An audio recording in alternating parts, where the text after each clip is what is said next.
Yeah, let my wife make all the decisions is the best way. Happy wife, happy life. Exactly, yeah. My kids' stocks have gone like this, and mine has probably gone slowly. Describe your leadership style in one word. Fashionable word is like Wi-Fi. Wi-Fi. Okay, I like that too. Yeah, I've never heard that before. I'm going to use that one.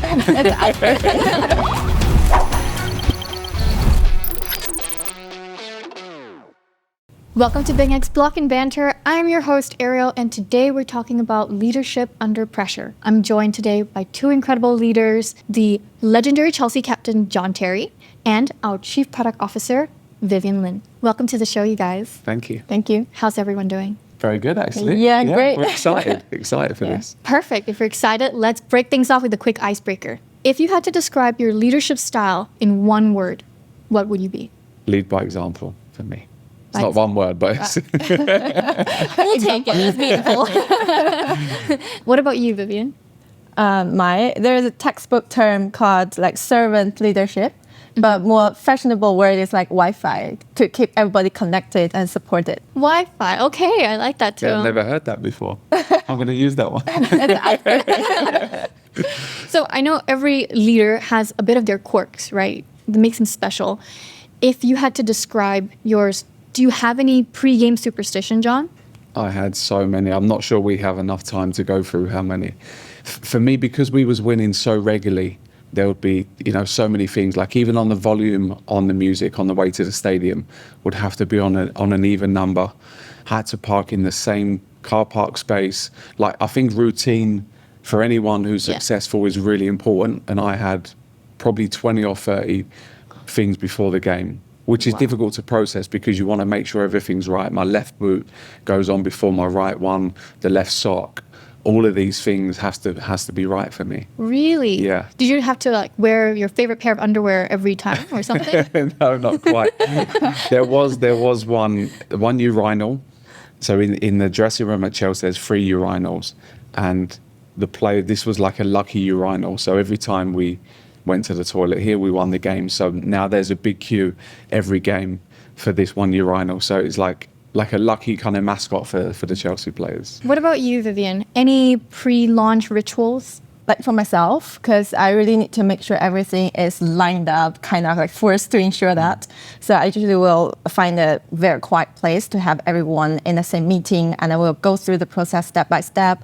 And it's pretty much like a rocket launch. It's not like a product launch, because I have everyone there, and I will make sure that when anything wrong is there, we're gonna spot it right away instead of like calling people, etc. This is kind of like a ritual for the entire company actually at this moment. That everyone has to stand by. Yeah, everyone has to stand by. I can kind of force them to do that. Yeah, but that, to be honest, like personally, that ritual gave me a lot of sense of security. Yeah, I feel we are supported. Everybody's put their attention there, and we will together make this happen. Speaking of, everyone standing together. So, John, you're known to be someone who's able to unite a dressing room full of world-class players. Now, what's the secret to keeping everyone aligned and motivated? I think the motivation comes with being successful. I think people want to win. The people at the very top level and Chelsea players wanted to win. We understood the mindset of the football club. In terms of keeping everyone together, we had a multinational dressing room, players from all over the world. So for me as captain and one of the more senior players in that dressing room, it was important for me to understand the different nationalities and the personalities within the group as well. And I say that in terms of, depending on where people were from and how they like to be told, whether it was a positive encouragement or a bit more of an aggressive encouragement during training or in games and stuff like that. So understanding people's personalities, I think, is really important as well. So bringing everyone together, I think, is really important. I spoke earlier about the whole football club. So everybody sees the football team, the 11 players on the football pitch, but there's a big wider team behind that. And without their great work, we're not able to do our job as well. So making sure that the staff are happy in their roles at the football club is very important as well. Okay, so to the staff as well as every individuality has to be recognized. Yeah, absolutely. I think understanding as well, like I had 2 young kids when I was at Chelsea, and the staff have got young kids as well, and understanding that when it's their kid's birthday, we might be in work on that day, but knowing that it's their kid's birthday 2 or 3 days before that, it's important for me as the captain of the football club to say to the staff, you guys need to come together because he needs a day off, he needs to be with his family.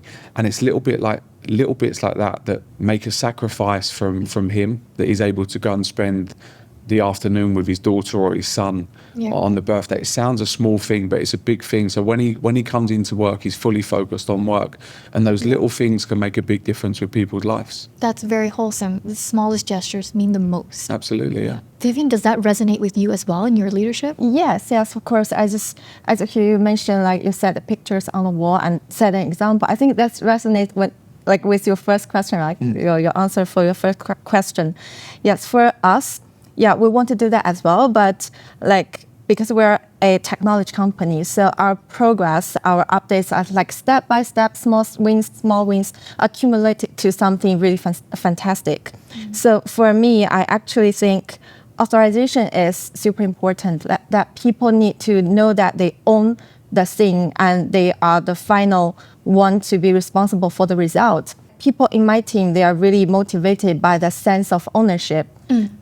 So that is also called empowerment, like empower people, motivate them to achieve the result. But during the process, we also celebrate the small wins. And sometimes we make wrong decision, we got some loss, but we just let it go. It's very important to let people feel that they are encouraged by their effort, they are encouraged by their very good ideas and the hard work. There are sometimes overtimes during the process, but eventually we will recognize how much effort they put into their work, not only by the result. A little bit slightly different from football games because result really matter. Yeah. But also the same thing, the crossover is really important as well, because you can work really hard as individuals or a team, and then on the weekend, on a Saturday, you don't get the result you work for. But it doesn't mean to say that you've done things wrong during the week. It's just the other teams maybe perform better. Or I always say that when you're a leader in an environment, you can control the controllables. You can only control what's inside your dressing room or your building. And I think if you do that and you go into that game very well prepared and you're knowing that you've worked very hard, you can't control what the other team or the outside world is going to do. And probably the same for you guys as well, that in your space, you can't control what's going to happen in a certain country that maybe affects your markets. But all you can do is focus on yourself and work as hard as you guys can. That's actually a perfect segue about control and what you can control in a variable, right?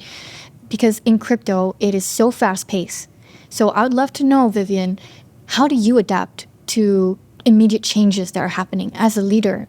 Decision-making moves so quickly. I think in crypto and I think in general, the tech industry, leader has to be very open-minded.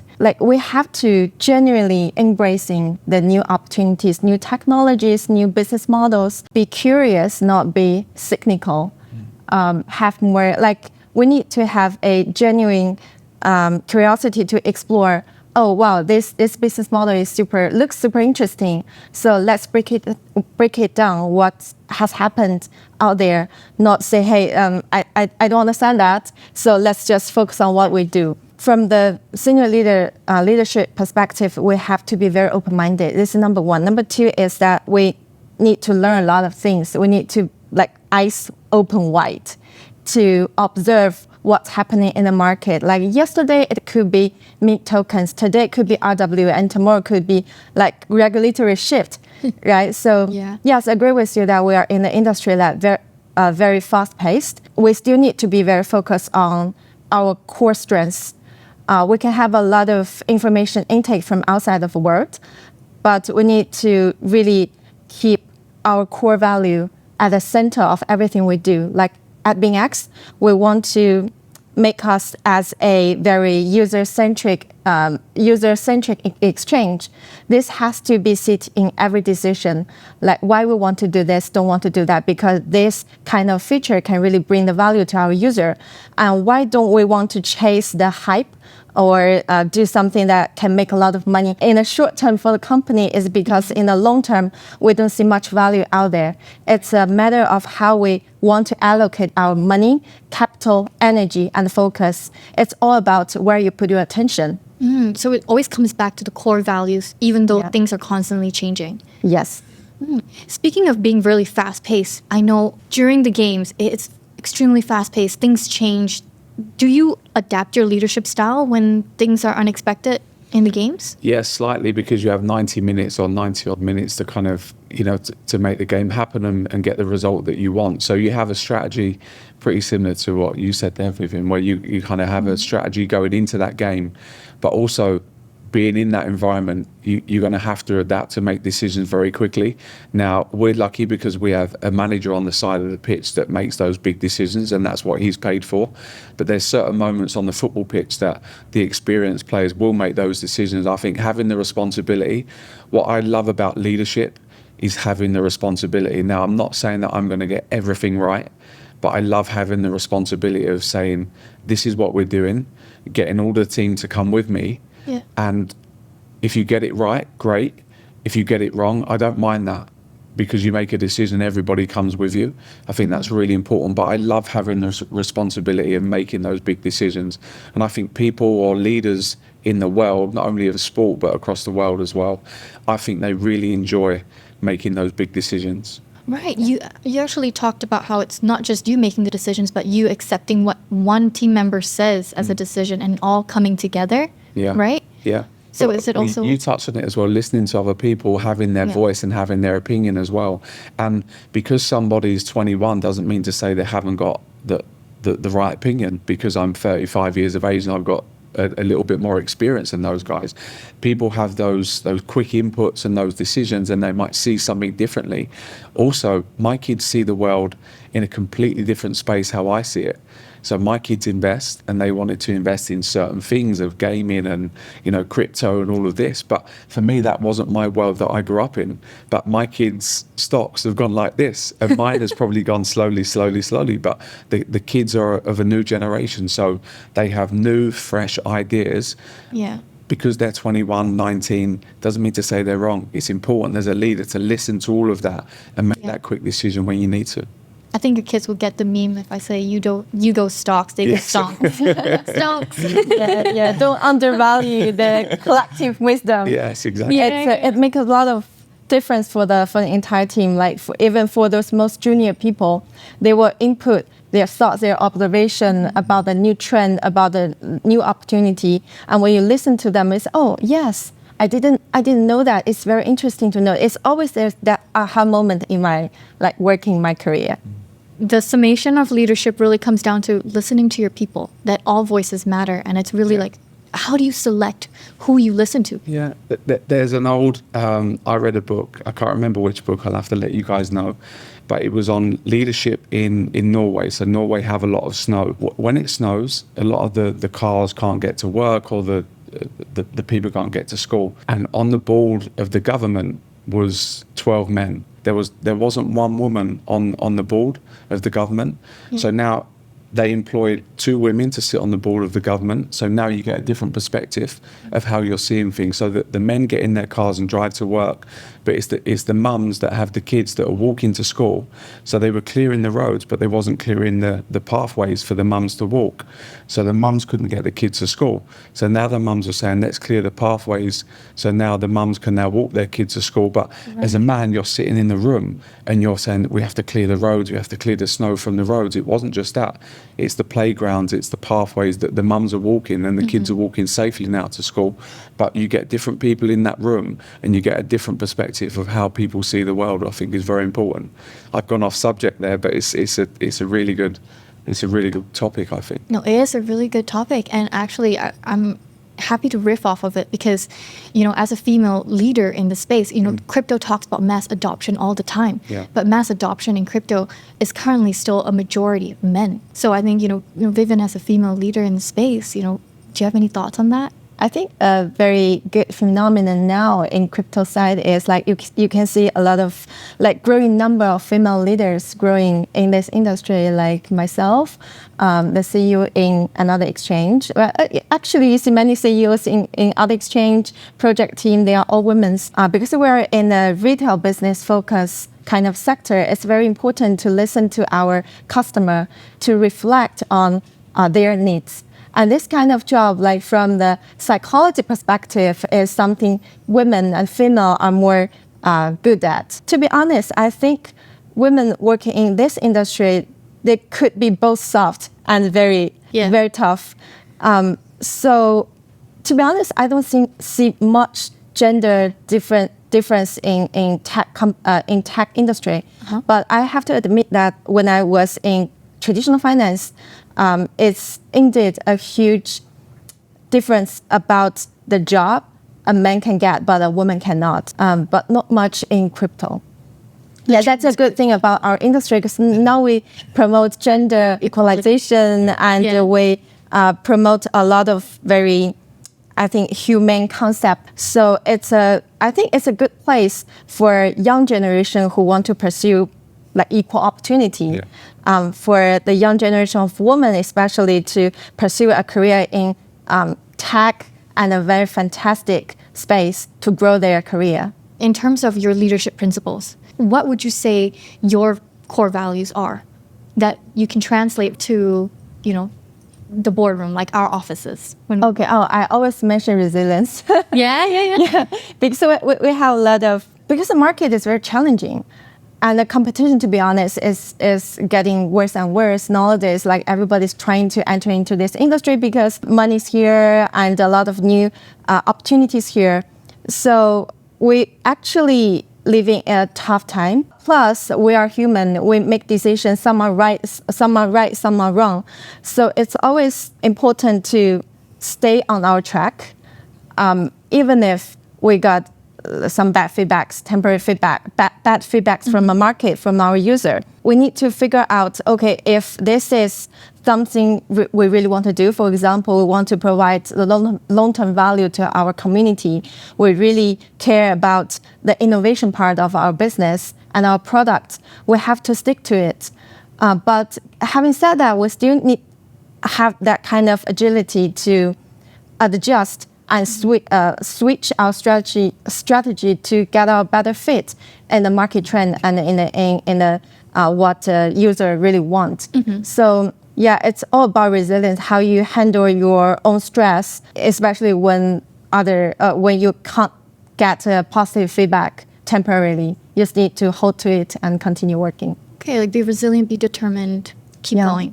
Yes. Nice. So also, John, what about you? Is there any part of the leadership mindset that you've taken from the football field into your life, your family, or maybe your business? Let my wife make all the decisions is the best way. No, happy wife, happy life. Exactly, yeah. No, in terms of that, being really open-minded, I think I have 2 kids. Like I said, they're 19 now, so I have a boy and a girl. I got them into investments very early, from the age of like 7 or 8, and started their ISAs and stuff like that. So for me, I think when I first started and was captain of Chelsea, I was very kind of driven, very one way. This is how we're leading. Everyone's following me. Then slowly but surely you learn that actually that the world's changing slightly and other people's opinions is important to take on board as well. And I think I've done that in terms of the football pitch and also family life as well. Like when I sat my kids down, I was like, you should invest in this. And they were like, well, we don't know none of these companies. We want to invest in Coca-Cola. We want to invest in Disney, in Apple. They're the things that we're using in gaming. And like I said before, their stocks have gone like this and skyrocketed. And you just get a whole new perspective of how they see things and stuff like that. So being really open-minded, I think, in terms of my leadership is something that I learned and I've taken in the outside world as well. Do you have any advice, though, that you would give to someone who is trying to approach leadership as well with similar mentality as you? Yeah, I think leadership's a big theme because a lot of people want to be leaders. I think the real leaders just lead. They don't need to be told they're a leader. You go and lead it very naturally. And I think if you're doing it very naturally and organically, then trust your instincts, trust your gut, because you're in that role and people have seen that. Like for me, in terms of being captain, people make that decision to give me the armband. So I never grew up saying I want to captain Chelsea, I want to captain England. People see that trait in me and give me the armband. So whatever I was doing, I never changed. I never tried to be something I wasn't. I always wanted to be 100% the best version of me. And I think when you do that, you have the best possibility, because you have something in you that other people have seen, and it started very well. This is how other people see you as a leader, and then you just take it on and just lead. I think so, yeah. Yeah. Okay. What about you, Vivien? Do you have any advice for people who are trying to lead a team in crypto and tech, you know? Yeah, I actually pretty much agree with John's opinion. Like nobody is like to be trained as a leader, but you absolutely have some, mindset. If you have that mindset, you have a better chance to become a leader in the future. The mindset is number one. You need to be like 100% responsible for what you are doing. You need to be very confident, trust yourself. But the precondition is you really learn a lot. And you know, okay, my weakness is here, I'm trying to improve. And my strength is there, I trying to like level it up to another level and to be able to finish greater job. You always have that kind of genuine motivation for personal or like personal improvement. That is number one to bring you from junior to relatively senior. And going to senior, I think, to me, the one of the most important things is, as I mentioned, be very open-minded and be very hardworking, be very organized both on your work and in your personal life. And be ready to take the responsibility for the result and never, ever, ever give up. Well, thank you both so much. That wraps up today's conversation. Before we go, I just want to have one summation. As leaders yourself, what is one word that you can use to define who you would think is a great leader? You first. Ladies first. Okay.